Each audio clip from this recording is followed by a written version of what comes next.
हम पढ़ेंगे multiplying factor के बारे में, MF। सपोज करो 60 नंबर है, 60 को हमें 30% इंक्रीज करना है, तो वो 30% इंक्रीज के बाद वो कितना हो जाएगा ये हमें फाइंड आउट करना है। तो हम ट्रेडिशनली क्या करते हैं, 60 प्लस 30% ऑफ 60, यानी कि 60 का 30% निकाला तो कितना हो गया, 60 plus 60 multiply by 30 by 100, that is 60 plus 18 is equal to 78। अच्छा, दूसरे तरीके से हम इसे ऐसे भी लिख सकते थे, 60 प्लस 30% ऑफ 60। अच्छा, अब इसमें 60 हमने ले लिया कॉमन, तो क्या हो गया 1 प्लस 30%। 30% को अगर नंबर में चेंज करेंगे तो कितना आएगा, 30 डिवाइडेड बाय 100 यानी कि 0.3। तो 60 मल्टीप्लाई बाय 1 प्लस 0.3 यानी कि 60 मल्टीप्लाई बाय 1.3। 1.3 से जब इसे 60 को मल्टीप्लाई किया तो आया 78, यानी कि same answer we will get when we multiply by 1.3। इसका मतलब क्या हुआ कि 30% इंक्रीज का जो कॉरस्पॉन्डिंग मल्टीप्लाइंग फैक्टर है वो है 1.3। यानी कि इतनी सारी कैलकुलेशन करने की बजाय अगर हम 1.3 से डायरेक्ट मल्टीप्लाई कर दें तो वो 30% इंक्रीज का कॉरस्पॉन्डिंग आंसर आएगा।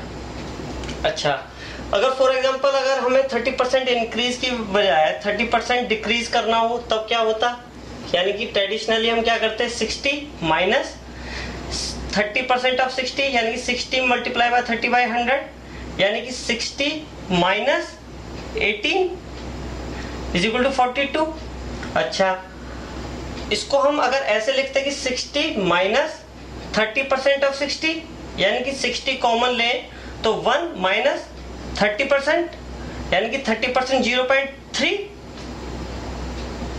यानी कि 60 multiply by 0.7 is equal to 42।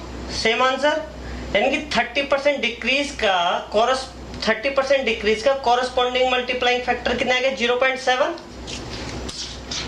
तो इसका मतलब क्या हुआ कि जो मल्टीप्लाई फैक्टर है वो अगर हमें k% इंक्रीज करना हो तो वो कितना आ जाएगा, 1 प्लस k बाई 100। इसी तरीके से अगर डिक्रीज करना हो तो मल्टीप्लाइंग फैक्टर क्या होगा, जैसे फॉर एग्जांपल k% डिक्रीज करना है तो मल्टीप्लाइंग फैक्टर क्या होगा, 1 माइनस k बाई 100। जैसे कि फॉर एग्जांपल देखो 10% इंक्रीज करना है तो कितना हो गया, मल्टीप्लाइंग फैक्टर 1 प्लस k की जगह 10 रखो, 10 बाई 100 इज इक्वल टू 1.1। तो 10% इंक्रीज का कितना होगा, 1.1। 20% इंक्रीज का क्या हो जाएगा, 1.2। इसी तरीके से 30 का 1.3, 90% का कितना हो जाएगा, 1.9। अच्छा, 100% इंक्रीज का मल्टीप्लाइंग फैक्टर कितना हो जाएगा, 2। 1 plus 100 divided by 100 is equal to 2। अच्छा, 4% का फॉर एग्जांपल निकालना है तो कितना हो जाएगा, 1 प्लस 4 बाई 100 यानी कि 1 प्लस 0.04 यानी कि 1.04। अच्छा, इसी तरीके से 14% का निकालना हो तो 1.14। अगर हमें ये डायरेक्ट मल्टीप्लाइंग फैक्टर अगर हमें पता है, जैसे 23 है इतना इंक्रीज करना है 23% तो 1.23, तो हमारी कैलकुलेशन बहुत ईजी हो जाएगी। इसी तरीके से डिक्रीज का देखो, 20% डिक्रीज का कितना हो जाएगा, 0.8, 10% डिक्रीज का 0.9, 30% का 0.7। इसी तरीके से मतलब वो नेगेटिव उसमें जाता चला जाएगा, 0.9, 0.8, 0.7, 0.6, इसी तरह 0.1। अच्छा, इसकी क्या एप्लीकेशन है, फॉर एग्जांपल हमें पता करना है कि how much percentage 4 is more than 3, यानी कि 4 3 से कितना परसेंट ज्यादा है। तो इसमें हमने क्या किया, जैसे कि हमें अगर हम मल्टीप्लाइंग फैक्टर फाइंड आउट कर लें तो पता पड़ जाएगा। जैसे फॉर एग्जांपल देखो 3 में क्या मल्टीप्लाई करें कि वो 4 हो जाए, यानी कि 4 को 3 से डिवाइड करो, आया 1.3333, यानी कि 3 को 1.333 से अगर मल्टीप्लाई करते तो इज इक्वल टू 4, यानी कि मल्टीप्लाइंग फैक्टर क्या हो गया, 1.333। अच्छा, अब देखो अगर 1.2 मल्टीप्लाइंग फैक्टर है तो है 20% इंक्रीज। इसी तरीके से देखो 1.14 मल्टीप्लाइंग फैक्टर है तो 14% इंक्रीज।